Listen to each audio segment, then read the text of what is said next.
Assalamualaikum warahmatullahi wabarakatuh. Baik, terima kasih kepada teman-teman sekalian. Saya ucapkan selamat datang kembali di channel Wahyudi Sang.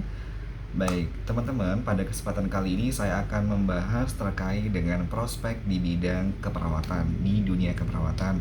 Seperti janji-janji saya sebelumnya bahwa channel ini dikhususkan untuk membahas sharing berbagi pengalaman terkait dengan dunia pendidikan, dunia keperawatan, maupun berbagi pengalaman terkait dengan pekerjaan. Oke teman-teman sekalian, seperti biasa sebelum saya lanjut ke sesi sharing, saya mohon bantuannya bagi teman-teman yang belum menekan tombol subscribe, silakan tombol subscribe-nya dan jangan lupa klik lonceng notifikasinya supaya kamu tidak ketinggalan untuk video-video berikutnya. Baik teman-teman, seperti pada umumnya ya, bahwa kita sudah tahu untuk level pendidikan di bidang keperawatan di Indonesia ya, dari level yang paling bawah sampai dengan level yang paling tinggi. Kita mulai dari level yang paling bawah dulu, dimulai dari pendidikan level SMK keperawatan, kemudian D3 keperawatan, S1 keperawatan, profesi, magister, doktor, dan profesor.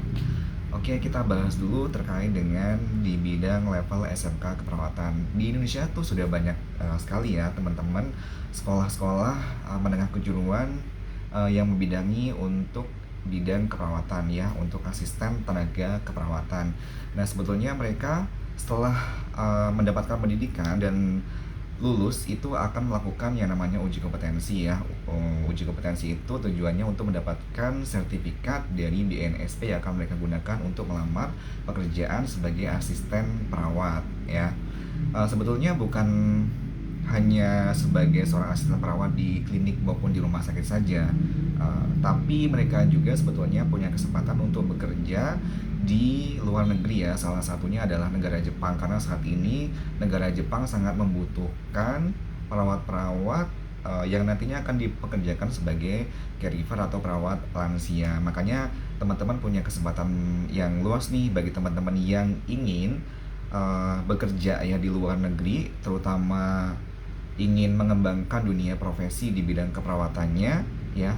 Teman-teman nanti bisa untuk ikut ya, mungkin ikut seleksi untuk ikut seleksi penerimaan caregiver yang ada di negara Jepang. Banyak sekali ya teman-teman, nanti bisa browsing atau nanti bisa melalui lembaga pendidikan atau LPK. Nah, selain itu juga untuk level di tingkat SMK perawatan itu juga bisa bekerja sebagai perawat home care ya. Kalau perawat home care ini sebetulnya lebih banyak ke pendampingan ya, atau membantu pasien melakukan activity daily living ya, atau ADL. Karena seperti kita tahu bahwa untuk kebutuhan pasien itu kan ada yang pasien memang benar-benar total care, ada yang partial care ya, atau ya ada yang mandiri ya. Sebetulnya kalau untuk perawat home care, apalagi untuk level anak-anak SMK perawatan, itu mungkin akan lebih banyak ke pendampingan si pasiennya ya. Nah, itu adalah beberapa prospek ya teman-teman kalau untuk di bidang SMK keperawatan. Kalau misalkan ingin mengembangkan lagi terkait dengan dunia pendidikan, atau ingin bekerja sebagai seorang perawat lagi di rumah sakit ya, sebisa mungkin nanti bisa melanjutkan pendidikan yang lebih tinggi lagi ya, mungkin level D3 keperawatan atau nanti profesi nurse.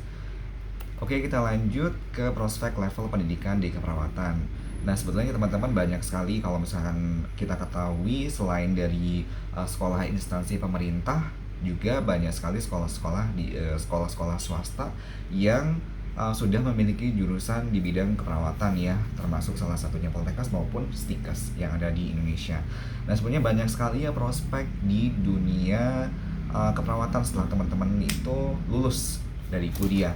Yang pertama, teman-teman bisa menjadi seorang perawat di klinik maupun di rumah sakit swasta. Kemudian yang kedua, teman-teman bisa menjadi seorang PNS atau pegawai negeri sipil, baik nanti di lingkungan kementerian ya, di lingkungan kementerian, lembaga, kemudian bisa di lingkungan pemerintah provinsi maupun di pemerintah daerah ya. Tergantung dengan penempatan dan juga formasi jabatan yang dibuka ya dari formasi PNS tersebut. Kemudian menjadi perawat home care ya, perawat yang biasanya pasca perawatan di rumah sakit ya, yang tadi sudah saya sempat jelaskan sebelumnya, baik itu pasien total care ya, partial care maupun pasien yang mandiri. Kemudian selevel D3 keperawatan juga ini bisa bekerja di luar negeri ya, sebagai perawat lansia ya. Saat ini memang banyak sekali ya negara-negara luar yang memang membutuhkan perawat ya. Yang paling banyak ini adalah salah satunya adalah negara Jepang. Jadi teman-teman sekalian, kalau memang memiliki keinginan untuk mengembangkan lagi ya terkait dengan skill di bidang perawat ya, apalagi teman-teman kalau misalkan suka untuk merawat lansia, teman-teman bisa untuk bekerja di negara Jepang. Untuk masalah gaji itu lumayan ya kalau misalkan untuk di negara Jepang, asalkan teman-teman tujuannya di sana adalah bekerja dan menabung ya. Oke, kita lanjut lagi.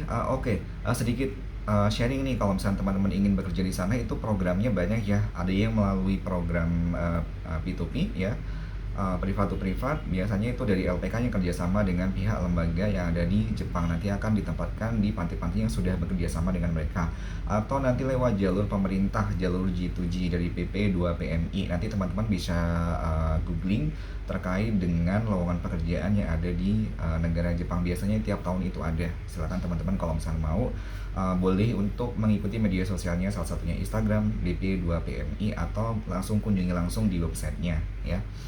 Kemudian selain itu teman-teman juga bisa bekerja sebagai perawat di perusahaan ya.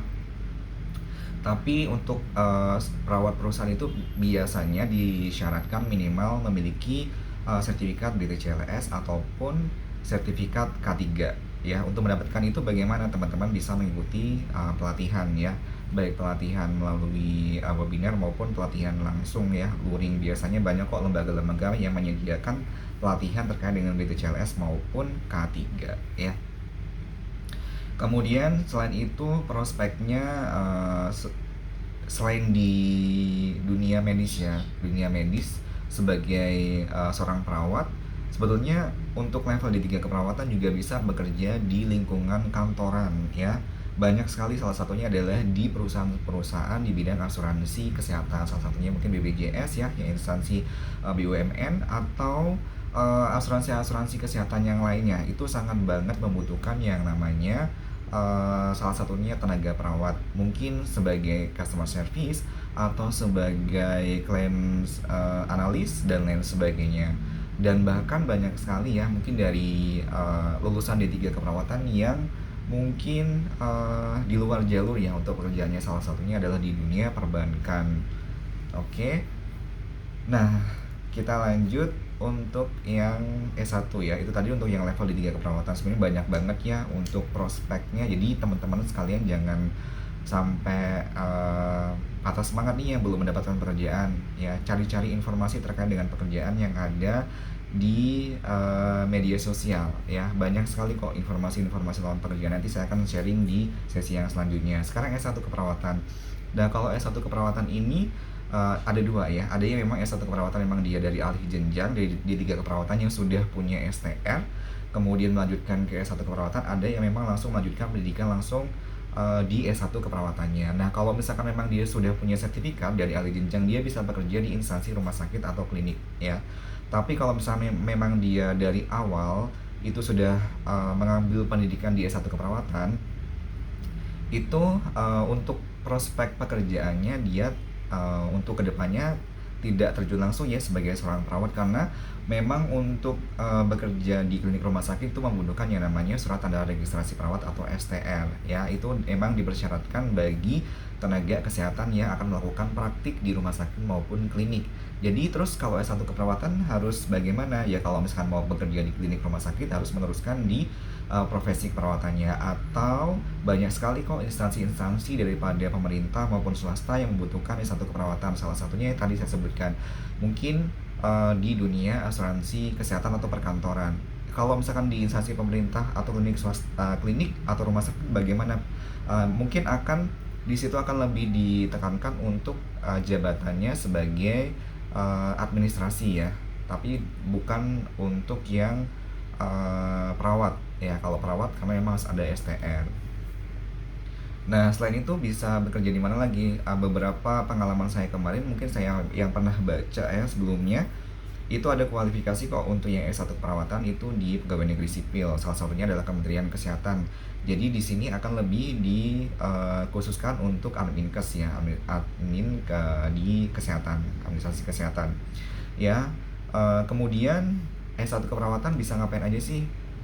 S1 keperawatan juga bisa mengajar di sekolah-sekolah di bidang keperawatan. Contohnya tadi yang saya sebutkan di awal bahwa level pendidikan yang paling rendah adalah level SMK keperawatan. Mungkin bisa untuk mengajar di sekolah-sekolah di bidang menengah kejuruan keperawatan. Kemudian apalagi? Nah, S1, S1 keperawatan ini juga bisa untuk bekerja sebagai caregiver ya, caregiver di luar negeri, salah satunya negara Jepang. Jadi kalau negara Jepang itu bukan hanya selevel SMK keperawatan saja, ada level D3 keperawatan, bahkan S1 keperawatan pun bisa bekerja di sana, atau profesi dengan pengalaman 2 tahun itu bisa bekerja di Jepang, nanti akan bekerja di klinik, di rumah sakit Jepang ya, ditempatkannya di situ. Tapi itu dipersyaratkan kalau dulu punya pengalaman minimal 2 tahun kerja di Indonesia. Nah, kalau misalkan teman-teman pingin menjadi tenaga pendidik atau dosen, teman-teman bisa melanjutkan ke S2 keperawatan.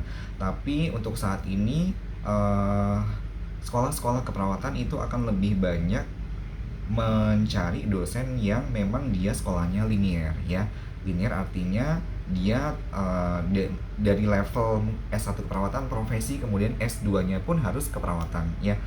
Jadi untuk S2-nya tidak mengambil mungkin di jurusan yang lain, contohnya magister kesehatan dan lain sebagainya ya. Itu kalau misalkan teman-teman pengen menjadi dosen keperawatan. Nah, teman-teman, lalu bagaimana cara untuk melamar pekerjaannya? Banyak sekali ya caranya, alternatifnya banyak sekali.